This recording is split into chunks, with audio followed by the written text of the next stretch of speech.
America आणि इराणमध्ये तब्बल 105 दिवसांपासून सुरू असलेलं युद्ध आता संपण्याच्या दिशेनं असल्याची माहिती समोर आली आहे। जेनेवा इथे युद्ध समाप्तीच्या करारावरती रविवारी स्वाक्षरी होण्याची शक्यता आहे। शांती वार्ता सुरू करण्यावरती दोन्ही देशांची सहमती झाल्याचंही सांगितलं जात आहे। युद्ध समाप्तीचा मसुदा तयार करून इराणनं देखील त्याला सहमती दर्शवल्याची माहिती आहे। करारावरती स्वाक्षऱ्यांसाठी पाकिस्तानी नेते देखील जिनिव्हाला जाणार आहेत। त्यामुळे अमेरिका इराण युद्ध आता तरी थांबणार का हे बघणं महत्त्वाचं।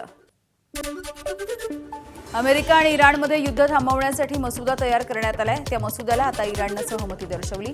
इराणचे परराष्ट्र मंत्री अराक्ची यांनी युद्ध समाप्तीच्या दिशेनं प्रयत्न सुरू असल्याची कबुली दिली।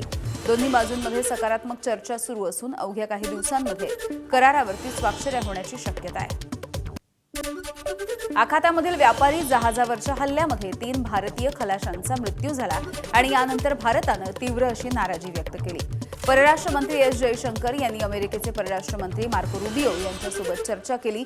घटनेच्या संदर्भात चिंता देखील व्यक्त केली आहे। यावेळेला व्यापारी जहाजांवरती हल्ले होणं अयोग्य आहे। अशा घटनांमुळे सागरी सुरक्षेला धोका निर्माण होत असल्याचं जयशंकर यांनी स्पष्ट केलं।